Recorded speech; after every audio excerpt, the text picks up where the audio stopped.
All right, so this is presentation 4 in Unit 2, and this one we're going to look at the beginning of the Roman Empire. So in the last presentation, we discussed the beginning of the Roman Republic, so it's important to keep those two separate. So the Roman Republic started around 500 BC and lasts till 46 BC with Julius Caesar taking over.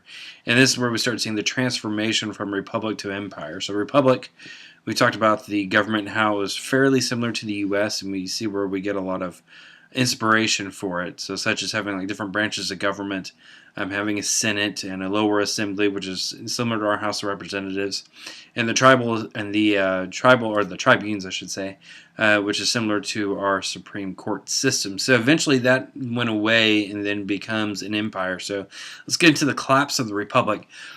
So the Republic started running into some problems. First one's expansion. And as it expanded, you start seeing financial issues and then a huge gap between the rich and poor. And so very few rich people, but a lot of poor people. And, most of them were just poor farmers. And, they really were not getting enough money to where they could take care of anything. A lot of what happened is the rich people started taking the land from these poor people, and these poor farmers could not compete against these rich landowners. Really, you can compare this a lot to the United States pre-Civil War, when you had these big plantation owners in the South that owned a lot of slaves and really produced a lot of the wealth in the South. And so for your average small farmer in the South, really could not compete against the large plantations. And so Rome was going through the same thing where you had these large plantations basically. They were being controlled by these rich people that hired all these slaves. Well, poor little farmer can't compete against that. So they pretty much had to sell their farms and then move to the city looking for some other type of work. And because these people aren't skilled workers and, there's not really a strong education system, it's like you can go to college and then move forward from there. And so these farmers were pretty much left poor and homeless in the city. And so you had a large percentage of the population, about a quarter of the free population, that was poor and on the streets within the city of Rome. And then keep in mind, too, about a third of the entire population were slaves. And so you're not going to have a lot of loyalty within the Republic at this point in time. And then, of course, for the soldiers, as it says there, rich take land from soldiers, the soldiers are going, and they were fighting these wars that could last years, and then they come back, and then rich people had taken their land and their homes. And so you come in, some dude sitting in your sofa and, taking your house from you, and you have nothing. And so think about these soldiers. They just put their lives on the line for the Republic, fighting for this empire, and they come home, their home's gone. So what loyalty is there? There is none. And so the loyalty now switches from the Republic to now the generals. And so whichever general that you're fighting for, that's who you're loyal to, because the general's the one giving you food. The general's the one giving you a place to stay, somewhere to sleep, and providing for you, and giving you a purpose really for your life. And so now the generals begin rising to power and taking power away from the central government, just weakening Rome more and more as this goes on. And eventually you get two heroes for the poor people, the Gracchus brothers. And the Gracchus brothers, think of them as like the Robin Hood of Rome. So they propose land reforms, take it from the rich, give it to the poor, help them out. And of course, because of this, helping out the poor and taking away from the rich, this threatens the rich, and they're the ones that are really in control. So the Gracchus brothers are killed, which is going to start a civil war. And now these generals begin fighting to take control of the government after the Gracchus brothers are killed. And so this leads to the first triumvirate. Now, triumvirate is a group of three people ruling together. Now, keep in mind, these are generals. Generals are always thirsty for power, so they're never just going to sit behind and be okay with sharing power with two other guys. So this first triumvirate is Julius Caesar, Pompey, and Crassus. Now, they're going to obviously fight each other for power. And really, this fight is going to be mainly with Julius Caesar and Pompey for the most part. So Julius Caesar, he's become insanely popular fighting in Gaul, which is present-day France. And he eventually is able to bring his army back into Rome, runs Pompey out of Rome like a dog pretty much with his tail tucked between his legs. I mean, Pompey had no power whatsoever. Julius Caesar's getting all this prestige from all this winning. And so he easily takes over. So he becomes basically the first dictator of Rome. And he's one of the few actually good dictators we'll ever see in history.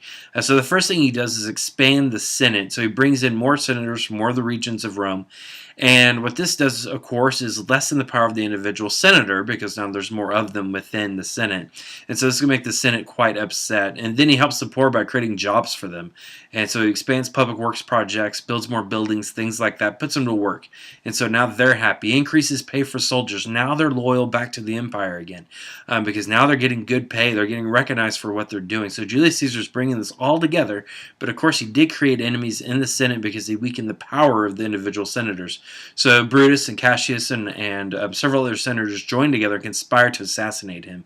And so they snuck up behind him in the Senate, stabbed him in the back, and then senators lined up and proceeded to stab him 37 times until he was clearly dead. And of course, after this, there's no one that's set up to take power next. This is just going to lead to another civil war. So the next civil war, after Julius Caesar's assassinated, you get your second triumvirate. This one's Octavian, Mark Antony, and Lepidus. And really, this fight is going to be between Octavian and Mark Antony. Lepidus is basically forced to retire pretty quickly, so he doesn't really matter. So Octavian ends up fighting Mark Antony because when Mark Antony and Octavian were fighting a battle in present-day Turkey, back then it's called Anatolia, Mark Antony met this beautiful young woman named Cleopatra and fell in love with Cleopatra. And so fell in love with her so much that he went back to Egypt with her to stay with her there. And Octavian claimed that Mark Antony and Cleopatra were going to try to rule the Roman Empire from Egypt, and really none of the Romans wanted this. I mean, obviously people in the city of Rome wanted to keep the central part of the empire, the capital, in Rome. I mean, it's the Roman Empire. So they go to war and fight, and Octavian wins. After this, Cleopatra commits suicide, and so does Mark Antony. And so Octavian becomes the really first official ruler of the Roman Empire. So Julius Caesar is kind of the transition, but Octavian is the first like full-on Caesar, and he takes on the title of Caesar Augustus. All right, so Caesar Augustus. This is the beginning of what we call Pax Romana. That's Latin for Roman peace.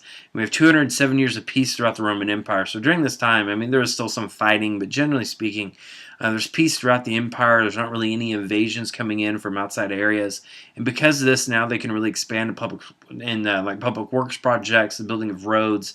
Trade just blows up during this time, and so they start bringing in a buttload of money, become insanely rich during this time period. So the economy, of course, is based on agriculture and trade. About 90% of all Romans are farmers at this point, but they start doing some new things to kind of unite the empire. One is common coinage throughout the empire, so everyone uses the same money.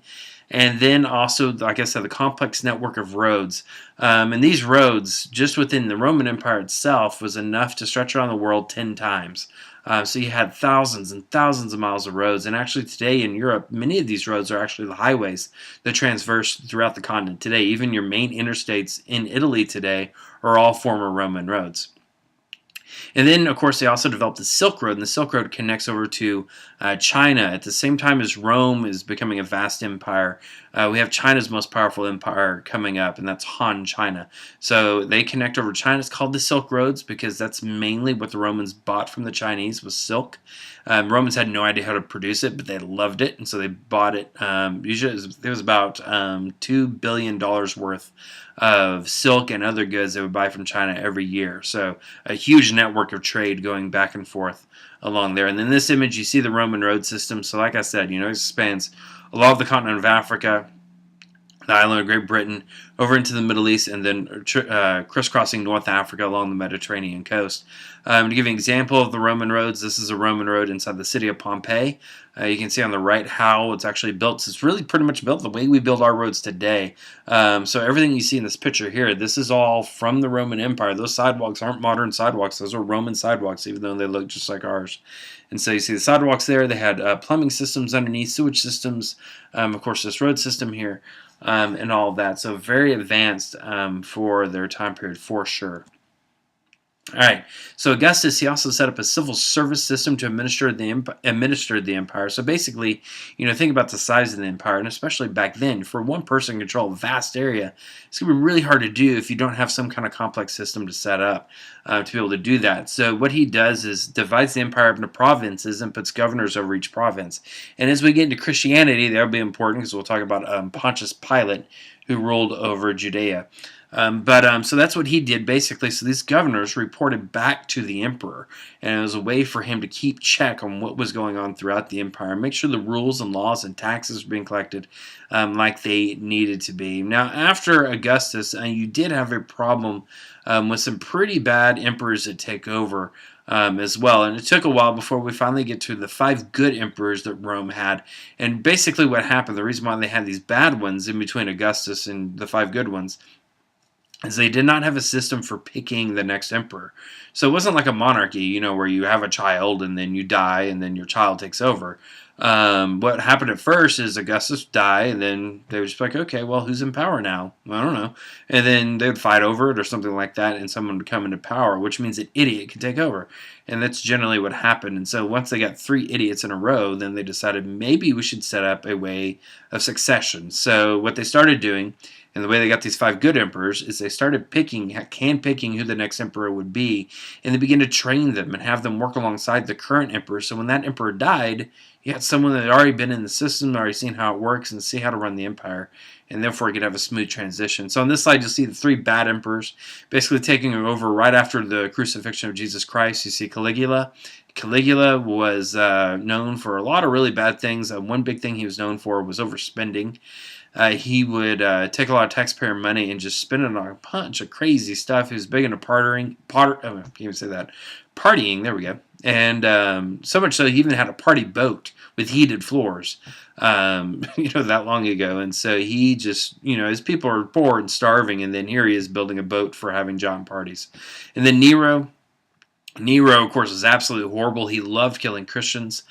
He would have them drugged behind chariots at the Hippodrome, or what's called Circus Maximus in Rome. So that's where they did the chariot racing. So drag the Christians behind the chariots to their death, feed them to wild animals inside there, stuff like that. He also loved to burn Christians to light his parties at night. So he'd douse them in tar and light them on fire and put them on poles around Rome. And he loved hearing them scream and burn as he hosted his parties. He was crazy. He also killed his mother. And then thankfully killed himself. And then after that, you get Domitian.